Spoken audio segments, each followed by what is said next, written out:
Hi, this is Vaishakya. In the previous video, we have seen how simulated learning can be used in route optimization for travel salesman problem.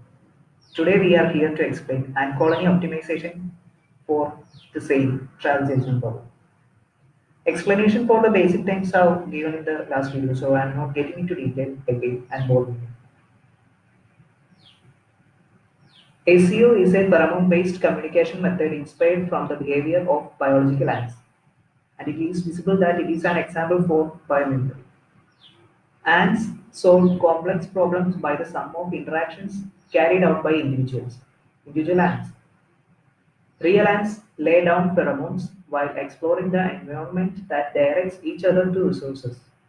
When a group of ants are confronted with a choice of two different routes that direct to the food location in which one is shorter than the other, the ants choose paths randomly.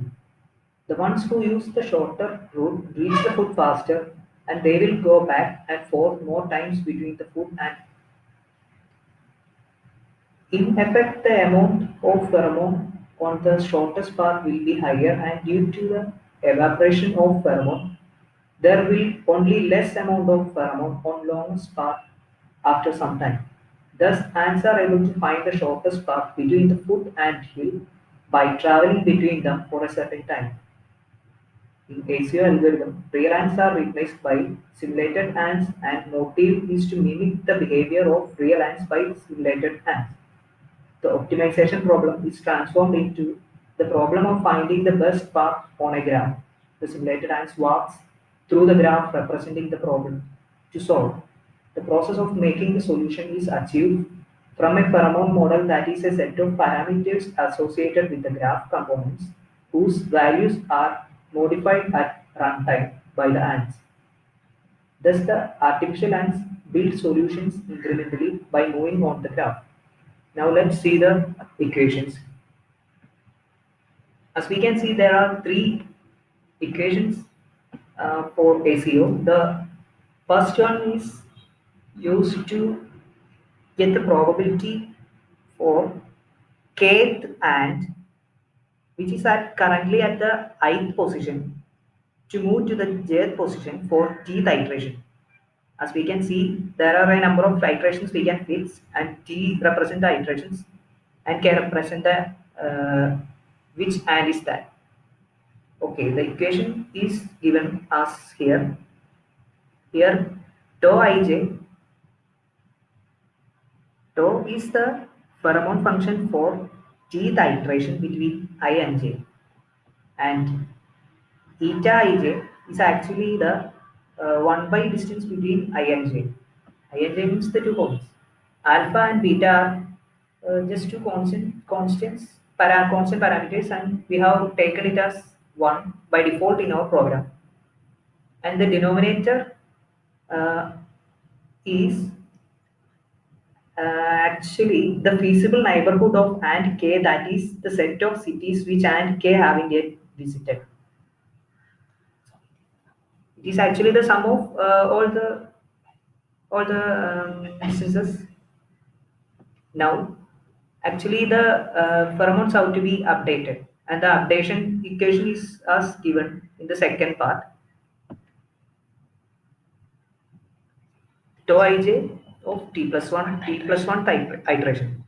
1 minus rho is equal to 1 minus rho. 1 minus rho is actually the decay rate. Pheromone has to be evaporated, else unlimited accumulation of pheromones will be occur, and it is something bad to happen. And the into tau ij of the previous iteration plus next time is the pheromone released by the ant, and it is calculated by the next third equation given.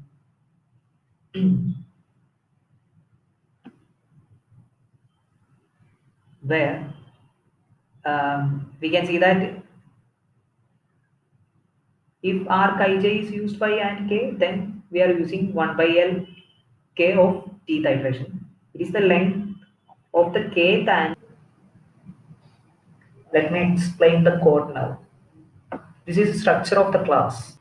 Okay, here small letter ant colony is the object of ant colony, the main class, parent class, and these parameters or arguments given in the bracket are passed on to the constructors in the main class.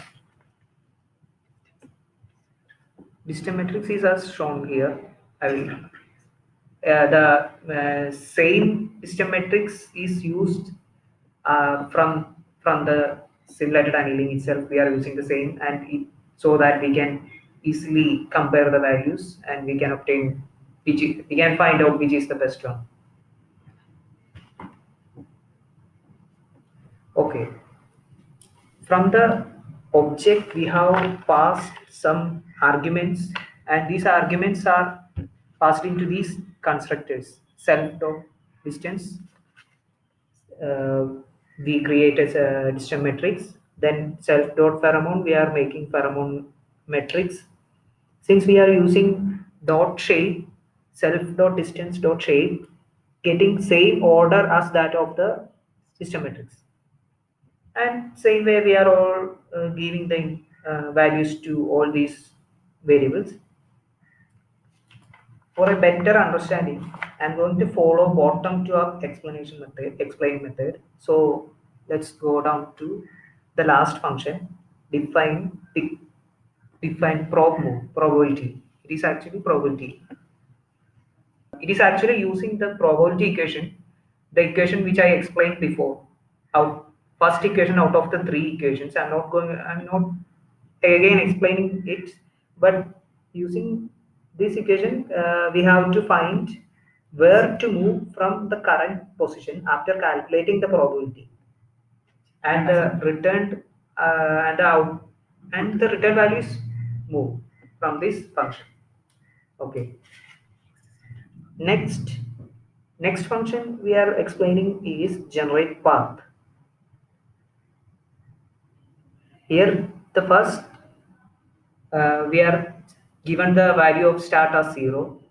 Then this for loop is used so that we can make sure that to move through all cities, and we can find to where to move. The next function define gen all paths or generate all paths. Here we have to consider the paths followed by all simulated ants. Actually, we can change the number of ants, and firstly we are considering it with only one ant.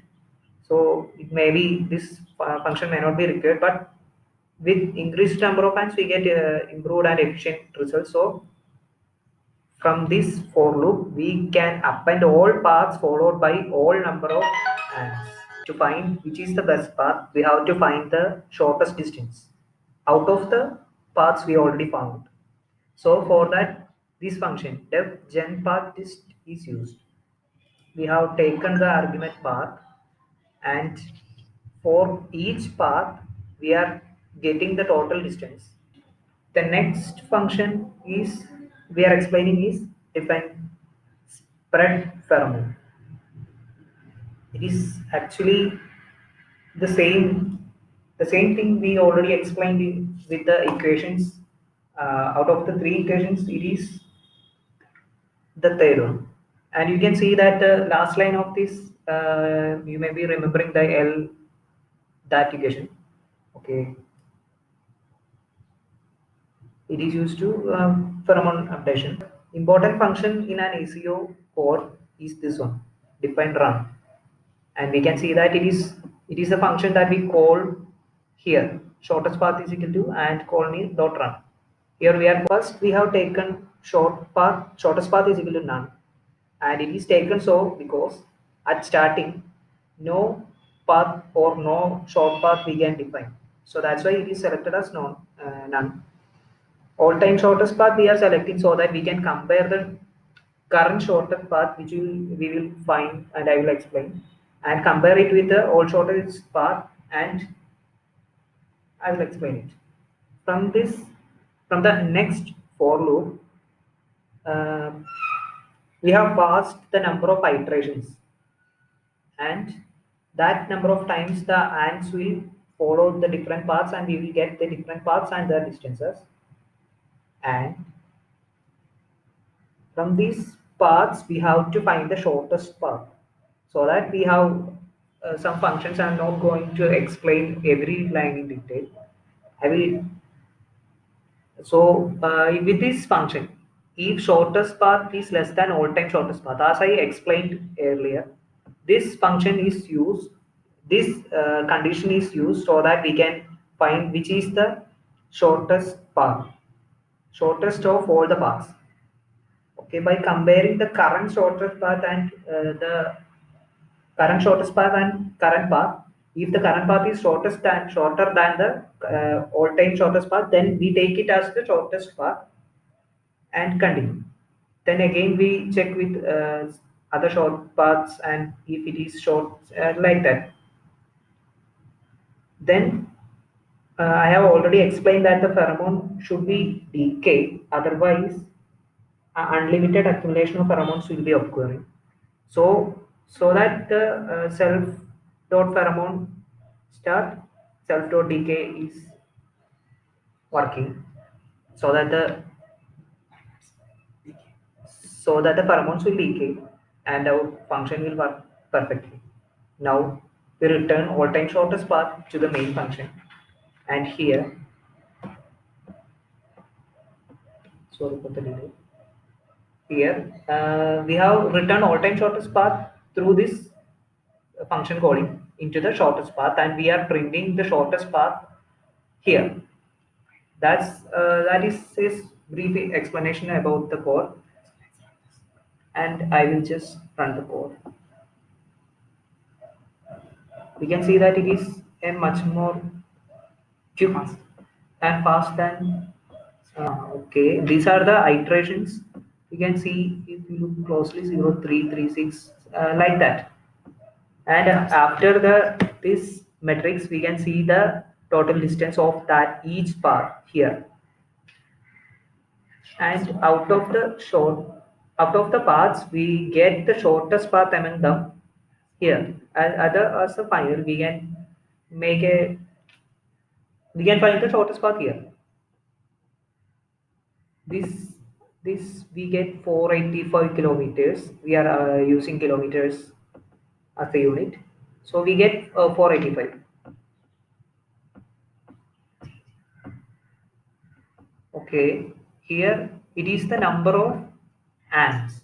If we change the number of ants, we can get better results, because we already told that the number of ants, if the number of ants is increased, the number of ants following paths will be increased, so that we can get a better result. Okay, now we have changed the value of the number of ants, and we have run the code already to save time, and let's check the result. First, when we tried with only one ant, we got 485. Now let's try with two ants. Now we got 435.34 some kilometers. The value is decreased, so it's getting a good value. Okay, these are how we get outputs.